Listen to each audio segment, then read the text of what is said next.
Hey guys, thanks for checking out another video by Black Tiger Tactical. Today we're going to talk about stance with a firearm. Stance is very basic. Stance is good, and it's to work on if I'm just shooting stationary.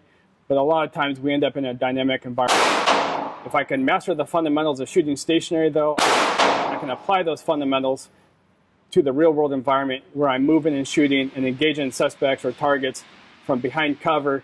Or from a vehicle or from prone positions. So today we're going to talk about why we specifically teach an isosceles stance. My partner here, Abdul, is going to go into an isosceles stance for you. Basically what I mean by an isosceles stance, my feet are shoulder width apart. My strong, which is usually my right hand, is back just a little bit. I'm kind of on the tips of my toes. Using a red gun here for a demonstration. When I present the firearm, I want to run that gun basically center line of my body. So the gun is not off kilter here, left or right. The gun is center mass of me, and if there was a straight line, it runs right back into my sternum here. My arms are fairly locked out, almost completely locked out all the way, which allows me to gain some good skeletal structure to help manage recoil. So Abdul here is gonna, and again, arms nice and locked. The head's kind of tucked just a little bit. We all experience basically a body alarm response where in response to threat, our heads kind of duck, our shoulders hunch up a little bit to kind of protect our neck. And with the gun right out in front of me, center line of my body, now I can start to recoil much better. So start to pound on his, like he's shooting rapidly, the force of recoil should come dual. What I don't want to do is to come off kilter a little bit, go ahead and take a weaver stance. In the weaver stance, now I'm more bladed with my target. As I start to shoot, that recoil now is more offline. It's kind of angled off at the shoulder. So as he starts to manage that recoil, he's got to fight that resistance to kind of spin his body a little bit and bring it back center.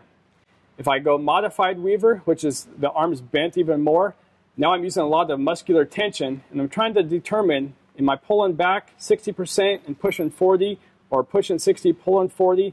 At what distance or what percentages am I trying to manage this muscularly? Same thing as I start to do this, I get a lot of bounce in the elbows, which then equates to less accuracy downrange. So coming straight back out to an isosceles, the elbows are basically pointed straight, the elbows are basically locked in. And now I can start to manage that recoil here. Another thing it allows me to do if I'm carrying, if I'm wearing body armor, another thing it allows me to do if I'm carrying for work, or if I'm maybe a plainclothes detective or something, it presents all of my body armor to the suspect. What I don't want to do is start to take rounds through the armpit of the body armor. A lot of officers and a lot of people that wear body armor end up being killed because they take it through the sides.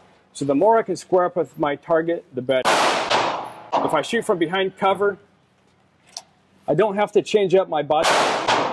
If I roll out from one side to the in cover, or I go prone, shoot in between my legs, I have to go underneath a vehicle and roll over, my body position has never changed. I only have one position for a bunch of different tactics and techniques that allow me to be as consistent as possible.